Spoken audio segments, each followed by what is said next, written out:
by the timelines indicated in this order. नमस्कार, मैं हूं आपके साथ राखी लांबा और आप देख रहे हैं न्यूज एक्सप्रेस। इलेक्टोरल बॉन्ड को लेकर देश की सियासत में लगातार उबाल आ रहा है। खबरें हैं कि लोकसभा चुनाव से ठीक पहले पीएम नरेंद्र मोदी के खेल से पर्दा उठ सकता है। आलम यह है कि अब तो खुद सीजेआई चंद्रचूड़ ने नसीहत दे डाली है। ये नसीहत इलेक्टोरल बॉन्ड को लेकर दी गई है। इसके साथ ही सीजेआई ने मोदी के वकील को ऐसा झाड़ा है कि वो याद रखेंगे। पूरा मामला क्या है, आपको विस्तार से बताते हैं।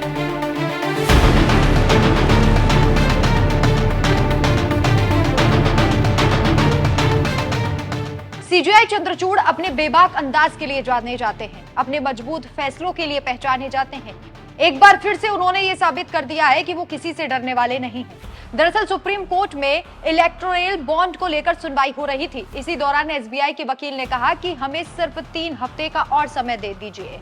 वैसे ही चंद्रचूड़ ने कहा कि 3 हफ्ते नहीं, सिर्फ 12 मार्च तक, यानी कि 24 घंटे के अंदर आपको बताना होगा कि कितना किसे चुनावी चंदा मिला है और किसने किसको कितना चुनावी चंदा दिया है। अगर आपने ये डेटा नहीं दिया तो आप सब पर एकाएक केस चलाऊंगा। सीजेआई डीवाई चंद्रचूड़ की अध्यक्षता वाली 5 जजों की बेंच ने एसबीआई को कड़ी फटकार लगाई और पूछा कि आखिर आपने 26 दिनों तक किया क्या, जबकि कोर्ट ने 15 फरवरी तक का ही आदेश दिया था। इसका पालन क्यों नहीं किया गया? हालांकि एसबीआई की तरफ से कहा गया कि चुनावी चंदे की जानकारी को कोड किया गया है, इसे डिकोड करने में वक्त लगेगा, लेकिन कोर्ट ने किसी भी तर्क को स्वीकार करने से साफ मना कर दिया। अब थोड़ा विस्तार से आपको मामला समझाते हैं। दरअसल इलेक्टोरल बॉन्ड मामले में कोर्ट में सुनवाई के दौरान सीबीआई की तरफ से पेश हुए सीनियर वकील हरीश साल्वे ने जानकारी देने के लिए 30 जून तक का समय मांगा और इसी बात पे सीजेआई भड़क गए और तगड़ी फटकार लगा दी। भरे कोर्टरूम में सीजेआई का ये रूप सभी ने देखा। इलेक्टोरल बॉन्ड पर सुनवाई का इंतजार हर कोई बेसब्री से कर रहा था, लेकिन सीजेआई चंद्रचूड़ ने एक ही झटके में मोदी सरकार के सभी मंसूबों पर पानी फेर दिया, क्योंकि योजना थी कि चुनाव के बाद ये सारी जानकारी साझा की जाएगी, लेकिन अब चुनाव से ठीक पहले ये जानकारी साझा करनी पड़ेगी। इसके लिए बस 24 घंटे का समय दिया गया। सुप्रीम कोर्ट ने क्या कुछ कहा वो आपको ग्राफिक्स के जरिए बताते हैं। सुप्रीम कोर्ट ने कहा, हम एसबीआई को नोटिस देते हैं कि अगर वो इस आदेश में बताई गई समय सीमा के भीतर निर्देशों का पालन नहीं करती है तो ये अदालत जानबूझकर अवज्ञा के लिए उसके खिलाफ कार्रवाई कर सकती है। 26 दिन में आपने क्या कदम उठाए? आपकी अर्जी में इस बारे में कुछ नहीं बताया गया है।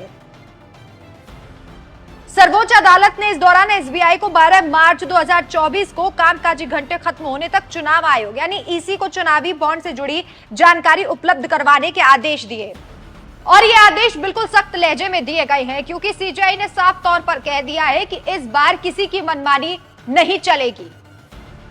हम एसबीआई की याचिका खारिज कर रहे हैं। 12 मार्च तक उपलब्ध आंकड़ा दे। चुनाव आयोग भी उसे 15 मार्च 2024 तक प्रकाशित करे। हम फिलहाल एसबीआई पर अवमानना की कार्रवाई नहीं कर रहे हैं। अब पालन नहीं किया तो अवमानना का मुकदमा चलाएंगे। We place SBI on notice that this court may be inclined to proceed against it for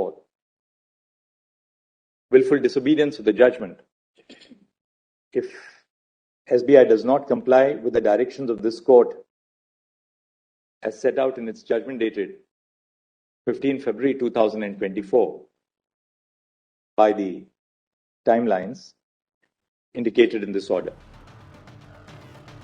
दरअसल 15 फरवरी को सुप्रीम कोर्ट ने चुनावी बॉन्ड को असंवैधानिक बताते हुए रद्द कर दिया था। कोर्ट ने एसबीआई को 12 अप्रैल 2019 से सभी चुनावी बॉन्ड खरीद का विवरण 6 मार्च तक ईसी के सामने रखने के निर्देश दिए थे और इसकी जानकारी 13 मार्च तक ईसी के वेबसाइट पर प्रकाशित करने के निर्देश दिए थे।